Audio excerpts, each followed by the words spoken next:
King Charles did the unthinkable and built a completely new town, proving that building beautifully is still possible. The name of the town? Poundbury. It was a daring experiment and many thought it was going to fail, but instead the town became a huge success. But how? I travelled to this newly built place twice to discover its secrets and even interviewed the very master planner who designed it. You will hear the incredible story of how a visionary planner and a future king collaborated on this unique town, turning the king's vision for a harmonious, beautiful Britain into reality. We will discover how this urban experiment was built, even though many believed it would fail, and how it became a thriving, popular place to live, proving all its critics wrong. In this video I will also reveal the 6 design secrets that led to Poundbury's success. But we'll also look at what could perhaps be improved. Even better, we'll see how Poundbury even leads to exciting new developments elsewhere. The ideas behind Poundbury are spreading.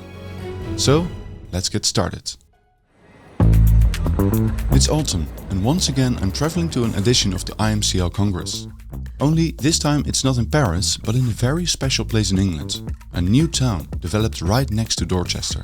And that town is called Poundbury. This new development in the stunning Dorset landscape now has around 4,100 inhabitants. That's a lot less than Le Plessis-Robinson, which you might know from one of my previous videos. When you walk around the streets, the town looks surprisingly normal. You wouldn't even notice it is new, and that is exactly its strength.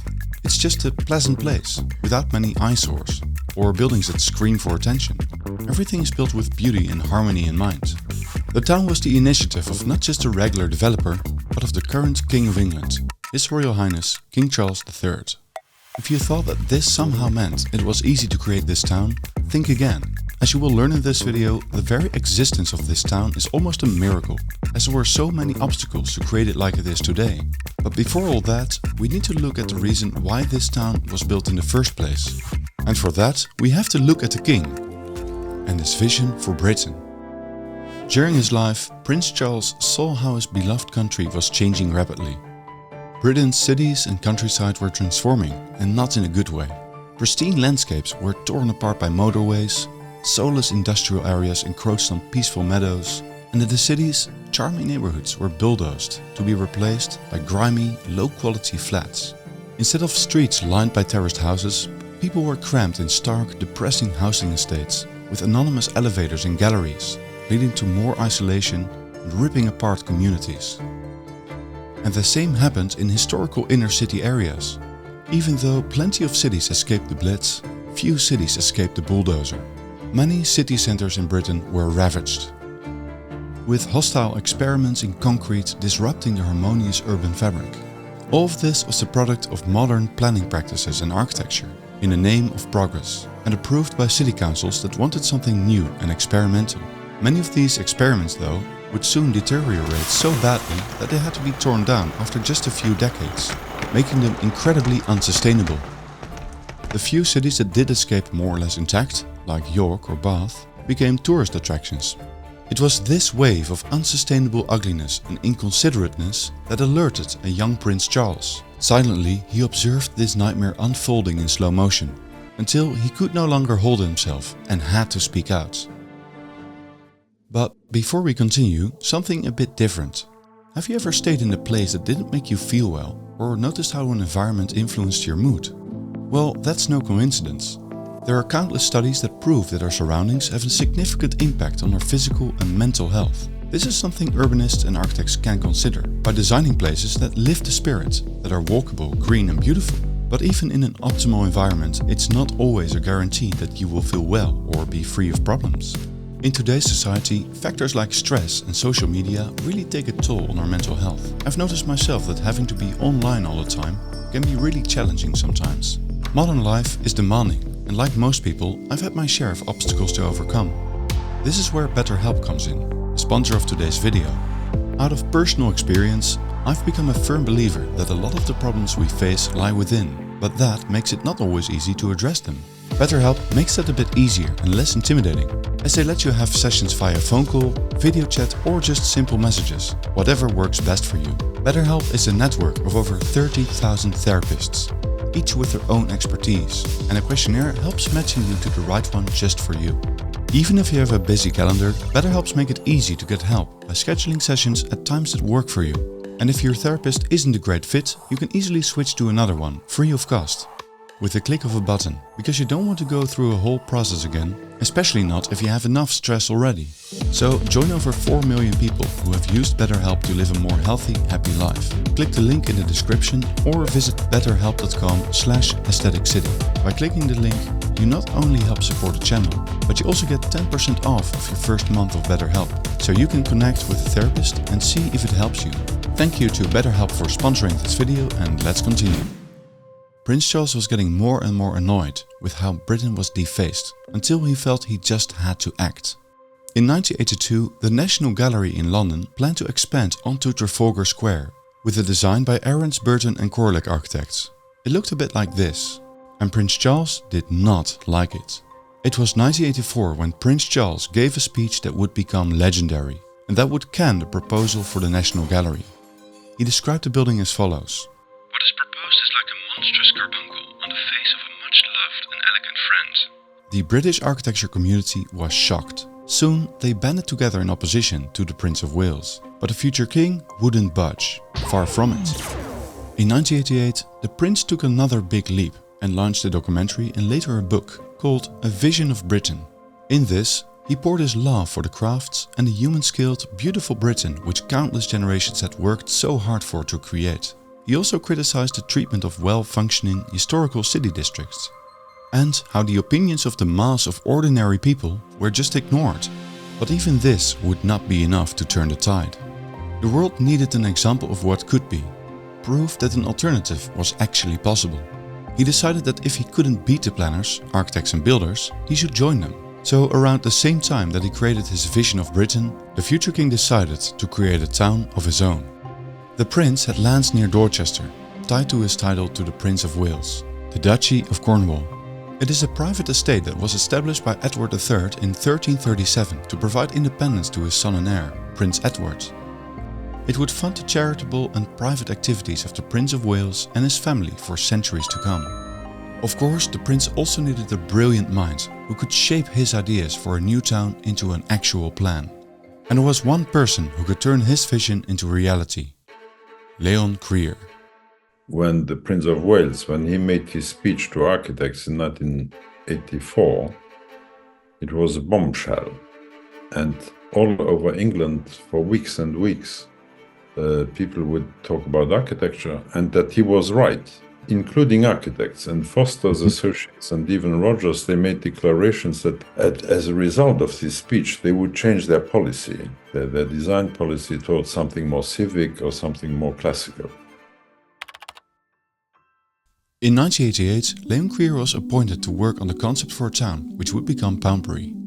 He said, "No, you don't have to explain it. I know it all. Would you want to be my consultant about architecture and urbanism?" I said, well, why not? But then a year later, I became head of a team which had already been responsible for being involved with a project before, which he didn't like. And I remember when we first sat around the table with the planning company who had looked after the project before, the prince said, Leon is now he's going to take over that job. And then the head of this company, Drivers Jonas company, Christopher Jonas, he looked like Dr. Spock. But he said, of course, we will take on board what Leon tells us. And so the prince banged the table very loudly and said, you are not going to take on board, you are going to do what Leo tells you. Leon Creer had a clear vision for Poundbury. The town would not be a simple extension of Dorchester, but an autonomous new settlement. It would have one town centre, but also local village centres, as the town would consist of multiple smaller communities. Between the local village centres and the town centre would be attractive pedestrian routes. The village centres had some basic functions to make sure everything was accessible within a 10-minute walk. The plan was divided in a number of phases. The first phase bordered Dorchester directly. It was built in the early to mid-90s and it had a more diverse vernacular architecture and windy roads. By now the trees have grown and the buildings have gotten some patina. The second phase was much larger, with 900 dwellings. After this, the southwest quadrant followed, then Queen Mother Square, and then the northeastern quadrant, which is almost finished. One quadrant is yet to be built, the northwest quadrant, which should be completed in 2026. A number of different architects worked on designs for the buildings, like Ben Pentreath, George Samar Smith, Quinlan and Francis Terry, and John Simpson. During the creation of Poundbury, Leon Creer and the Prince faced some huge and sometimes bizarre challenges. It began with an internal struggle between the Prince and his very own team. There were faulty project revenue calculations, and even threatening calls of an influential entrepreneur who didn't want competition by a Poundbury supermarket. At some point, Leon was finally firmly in place as lead designer and things seemed to go more easy. But that's when the bureaucratic hurdle started. From opposing views on street design to unlogical parking schemes for the center, to opposition against the towers and the impact they would have on the surrounding landscape. One after the other hurdle was thrown up. Then there were budget constraints, which limited the options for the paving of the streets, and the sudden disappearance of a key manager during the 2008 financial crisis. But nothing could stop Poundbury from getting built. Slowly but surely, one by one, the phases of Poundbury were completed. As the town was getting built, it had to face another kind of opposition. The constant sneers of the media and architects. Poundbury was supposedly the toy town of a prince who had lost all touch with reality. It was an experiment doomed to fail, a kitsch Disneyland. However poisonous the journalists, architects and their hit pieces, they couldn't change the fact that Poundbury was starting to look like an enormous success. Apart from one final phase, most of Poundbury is now completed. The reason that it succeeded is very simple. There was strong demand for what was getting built, and people simply loved the homes and the atmosphere of the town. Poundbury became so lucrative even that it became another reason to attack the project. The success of Poundbury must have made the architects who called it kitsch and mock even more angry, as it proved that people simply preferred the very thing they hated so much. The funniest thing about Poundbury is how normal it feels, for the most part at least. Queen Mother Square is a bit more of a spectacle. Both the old and the newer parts are very charming. I especially love the Woodlands Crescent. With its fully grown trees in the park, it's a hopeful glimpse in Poundbury's future when all the trees have matured. Also, Poundbury has sparked similar developments that built on the same principles, like in Newquay and Truro. And thanks to Poundbury, the architects working on it were involved in many other projects, all over Britain in fact. So in the end, it seems that the King's vision has become a success and is spreading. Just look at the many projects by Adam Architecture or Ben Pentreath, and you see the beginnings of a new way of building cities. So now it's time to dive into the secrets of Poundbury's success. First of all, mixed functions. Poundbury was not just supposed to extend Dorchester, but it had to be an autonomous town with mixed functions like shops, offices, workplaces and houses. Why was that so important? Well, many newly built towns or city extensions are monotonous dormitory suburbs that don't offer anything else but housing. This is the result of the failed modernist idea of separation of functions. They kept housing separate, put shops in a mall and offices in an office park. But this makes these towns boring and prevents a thriving community from forming, as life happens where living, producing, business and entertainment meet. In Poundbury you will see small shops, cafes, offices and restaurants everywhere. And the town is full of at-home workshops where mostly women have created a living for themselves. 2,600 people work in Poundbury, which is really a lot. I said social housing is useless if you don't have social workshops, so that the people who start their life with small family and they want to be independent, if they find cheap workshop, they will do a job, an independent job. Number 2, the walkable city. The second design secret was that the town would be walkable and attractive for pedestrians and cyclists. The town is designed in a compact way and built to offer everything close by. The sidewalks offer plenty of room for pedestrians, and there are many parks and village greens for children to play. With windy roads and slightly raised intersections, cars slow down naturally, eliminating the need for ugly and useless traffic signs. Cars are parked in the mews, the narrow streets originally meant for carriages at the backside of houses which you might know from London, which are designed in a similar way, slowing down traffic. Number 3. Attractive local architecture.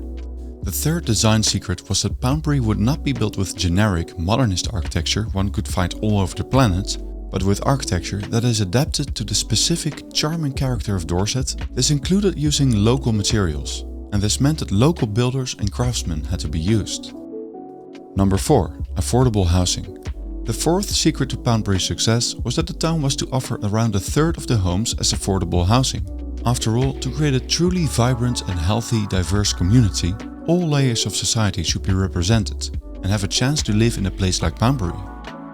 We have about 35% of social housing in town, mixed with other houses. So there is already a variety of incomes who live next to each other. And instead of having them in one zone, we distributed them higgledy-piggledy. Number 5. Craftsmanship. The fifth and one of the most underrated design secrets was to make the town using as much craftsmanship as possible within the budget. Most of the building industry has moved to industrial building methods, leading to a monotonous, sterile, machine aesthetic in buildings. Craftsmanship gives buildings a more humane, beautiful and soft character, and it often leads to higher quality as well. The prince found this incredibly important. To promote the crafts, he founded the foundation, the Prince's Foundation, which is now called the King's Foundation. This organization would train craftsmen and architects that would later work in Poundbury. 6. Sustainability. Finally, the town was supposed to be built sustainably, with sustainable building materials such as only allowing timber windows instead of UPVC windows, which are hard to repair, often end up in landfills and contain hazardous chemicals. Also, Poundbury features things like integrated bird boxes, a community orchard and even an anaerobic digestion plant that turns biomethane into electricity.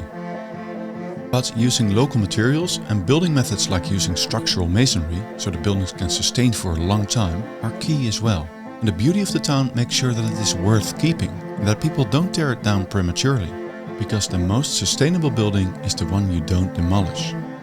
Does this mean that Poundbury is perfect? Well, of course not. For example, I believe that the asphalt paving isn't as aesthetically pleasing as it could be. But as Leon Creer noted in our interview, some corners had to be cut. Ideally, they wanted to use natural stone pavers, but that was too expensive. Extra greenery would also be another improvement. In some places, Poundbury clearly lacks some green. The first phase of Poundbury feels surprisingly green already. And in the newer parts there are some wonderful green places as well. One point of critique I often hear is Queen Mother Square and its many parked cars. I understand this point of criticism, because it makes the square much less beautiful. But from what I've heard, underground parking simply wasn't feasible financially, and the business owners surrounding the square want their customers to be able to easily load their groceries. A final point of critique is that Poundbury has become exclusive or gentrified. Although places should be accessible to all income groups, I think this point is a bit unfair. A lot of effort was put into offering 35% of affordable homes in Poundbury. Also, people weren't displaced as it is a new development. And thirdly, the premium people pay to live in Poundbury is a signal that this place works. It attracts people.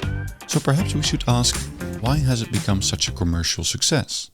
King Charles has, with the help of Leon Creer and many skilled architects, craftsmen and builders, showed the world that with vision and persistence, it's still possible in today's world to create harmonious, beautiful, sustainable places that are modern, but also respect local culture, valuable traditions and history. Even though Poundbury is a massive success, there are many property developers and municipalities who don't seem to get the message. People are desperate for authenticity, beauty and harmony. They simply don't care about experimental concepts, but they want to live in nice places. The moment that decision makers start realizing this and start building what people want, it gets much easier to build, as there will be much less opposition with happier residents and happier developers too. It will result in popular places that last longer because they are loved. And that's the key to a truly sustainable future. So this is the story about Poundbury. What do you think about Poundbury? Let me know in the comments. In the next video, we're taking a look at a city with a sad but captivating history, Dresden in Germany. The city was completely destroyed in the war, but with immense effort it was beautifully rebuilt. It's an amazing story you might find inspiring. Don't forget to check out the link to the BetterHelp offer in the description, and I'll happily see you in the next video.